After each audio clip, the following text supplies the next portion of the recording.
Hi, welcome you all to the next session of Advanced Accounting. In this session, we will be completing with the three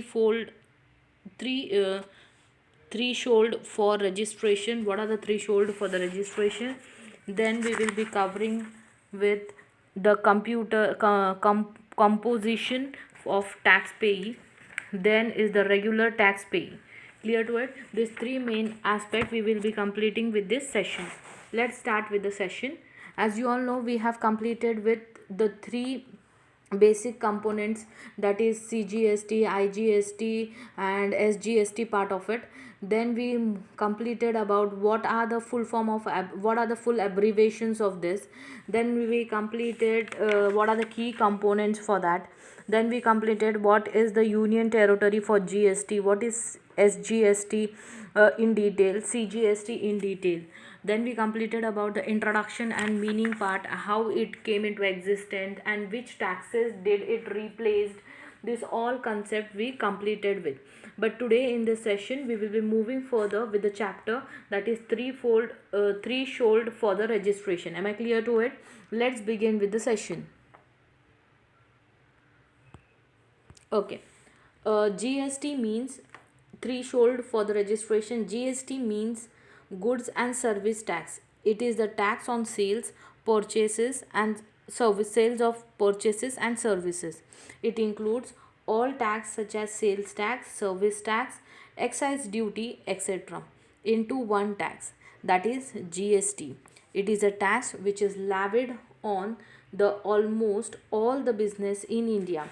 It A business or a company means to pay GST if their annual sales turnover is more than 2 lakhs. They are making sales outside the state. If they are making sales outside the state, then even if the sales are less than 2 lakhs, we advise you to opt for the GST registration because of the following reason. You cannot sell outside your state. You will not get any tax refund on purchase. इसका मतलब क्या है कि अगर किसी भी business का turnover अगर 2 लाख से ऊपर है सेल्स का या किसी भी चीज़ का, तो वो कंपनीज को GST is applied mandatory. Then अगर आप सेलिंग आउटसाइड अगर यूनियन टेरिटरीज है तो 10 लाख का टर्नओवर चाहिए. बट दिस थ्रेशोल्ड और the rules for the GST says अगर आपका कोई भी छोटा मोटा बिजनेस हो जहाँ पर आपका 10 लाख या 20 लाख से कम भी टर्नओवर है, तो please do the registration for the GST. Why? Because you can if in the future if your business exceeds for the future intra state level or any other level, then the GST can be applied for that. Clear to it? Okay. Next one is the GST registration mainly takes 2 to 6 working days to complete the entire registration process. GST का जो registration process है उसमें mainly 2 से 6 दिन लगते हैं registration process को complete करने के लिए. It will not take much time for the registration. First one है conditions for registration. First condition, registrations के कंडीशंस क्या है? The GST registration in PAN GST registration is PAN based and it is specific to the state. GST का जो registration है वो pan based है और वो स्पेसिफिक है स्टेट्स से लिए. The supplier has to register himself in every state और union territory from when he or she is supplying the goods.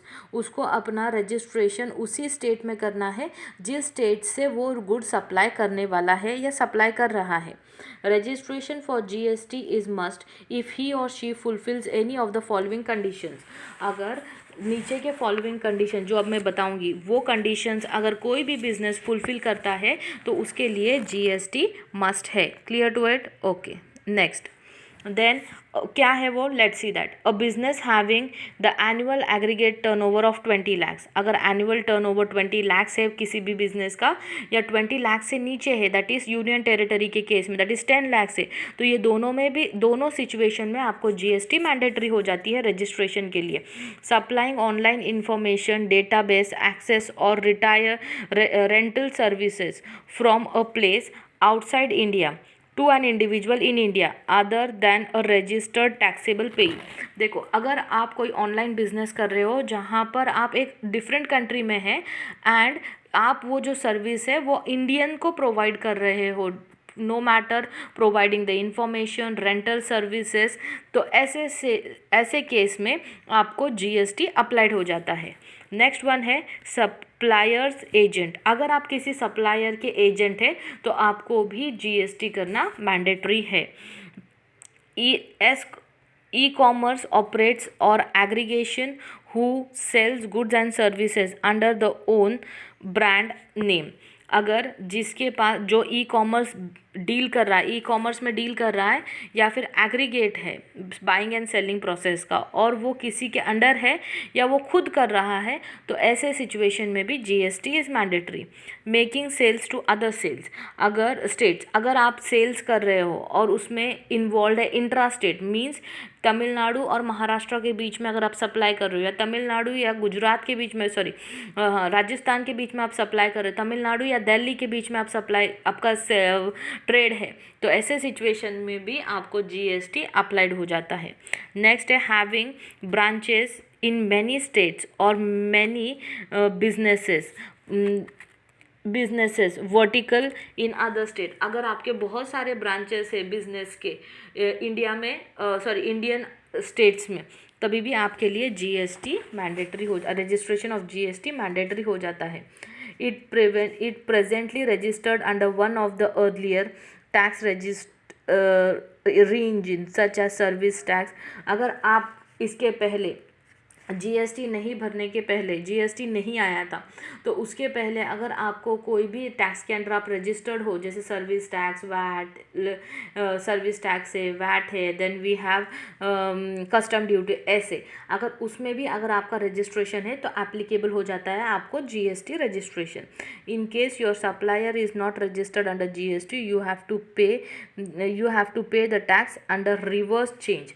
अगर आपका सप्लायर जीएसटी के लिए रजिस्टर्ड नहीं है, आप किसी से सप्लाई ले रहे हो and you are the purchaser, but the supply what you have received in the form of purchase is not registered under GST, तो in such case also you have to pay GST for the purchase. In certain cases this happens and that is called as reverse change. Clear? Then we have need to deduct tax at source or an import service provider. अगर आप एक import service provider है तभी भी आपको tax payment करना ज़रूरी है। Clear to it? Okay. Process of registration, अभी तो ये हो गया कि फॉर्मेलिटीज़ क्या है, कौन लाइबल है टैक्स पेमेंट्स के लिए, ये था इस पार्ट में। And which companies are liable. Now further में क्या पढ़ा हमने कि कौन से कंपनीज लाइबल है। Now will study what is the procedure. अभी मैंने पहले ही बताया कि procedure will take 2 to 6 working days for completing the registration of GST. And let's see वो 2 से 6 दिनों के बीच में क्या प्रोसेस होता है। The first step is to visit the official portal of GST and search for registration tab. सबसे पहले जब आपको रजिस्टर करना है तो आपको जीएसटी के ऑफिशियल पोर्टल पे जाना है और वहाँ पर एक रजिस्ट्रेशन टैब होता है, उस टैब पर आपको क्लिक करना है। In the second step you need to input mobile number, और सेकेंड स्टेप में आपको आपका मोबाइल नंबर डालना है, पैन नंबर डालना है, ईमेल आईडी डालना है and state in the part A, और आपको स्टेट का नाम डालना है कि आप कौन से स्टेट में है ऑफ फॉर्म जीएसटी। ठीक है, आपको आपका फॉर्म नंबर में स्टेट्स डालना है। ठीक है, okay. After the OTP verification once you put in, जैसे आप ऑफिशियल पोर्टल पे जाते हो, रजिस्ट्रेशन टैब पर क्लिक करते हो और बेसिक डिटेल डालते हो, जैसे telephone number, email ID, PAN number, then ID number, voting ID, ऐसे नंबर्स डालते हो। सॉरी, वोटिंग आईडी नहीं है, पैन नंबर है, देन मोबाइल नंबर है, देन ईमेल आईडी है। जब ये आप डालते हो then you will get an verification OTP on your mobile number. With that OTP you will get a 78 TBN, that is temporary reference number on your mobile email. आपको जो OTP के ज़रिए से जो OTP मिलेगा उसको TBN बोलते हैं, that is temporary business reference number, TRN, that is temporary reference number.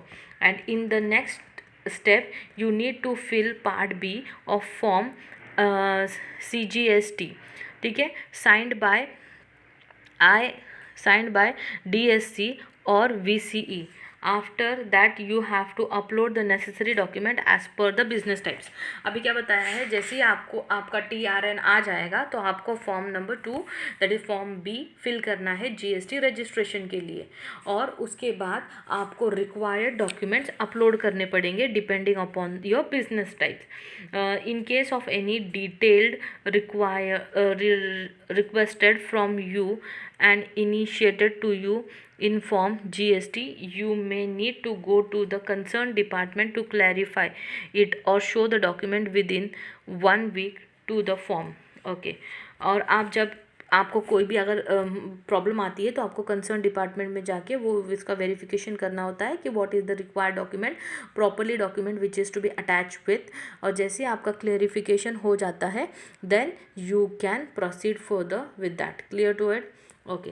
Next one is your application may be rejected. Department clarify. Okay, your application may be rejected by the officer if it is contain any kind of error. अगर आपके form में properly field नहीं है, कुछ error है, तो officer उसको reject भी करता है. You will inform about this in the form GST. आपके ये फॉर्म में आपको इन्फॉर्मेशन मिल जाएगी कि आपका फॉर्म वेरीफाइड हुआ है या रिजेक्टेड हुआ है. Under the verification and approval registration certificate will be. जैसे आपका अप्रूवल हो गया, रजिस्ट्रेशन हो गया, तो आपको GST सर्टिफिकेट इशू हो जाता है. डिपार्टमेंट आपको रजिस्ट्रेशन सर्टिफिकेट इशू हो जाएगा. Clear to it? This was what we studied. क्या पढ़ा हमने?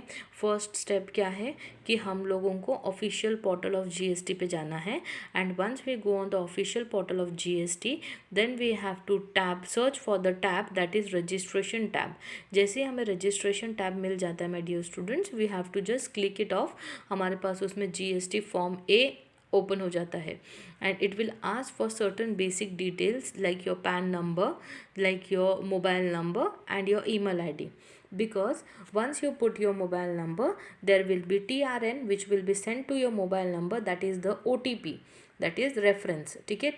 TRN is nothing but temporary registration number. Once you get the TRN for the verification on your email ID on your phone, then on the second step you need to fill the form 2.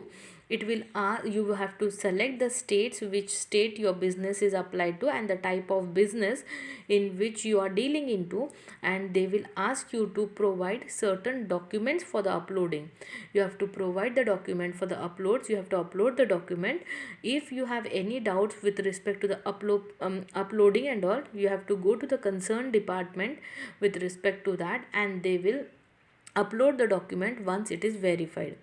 If your form is being verified and if it is correct, then the next step will be to issue the certificate of GST.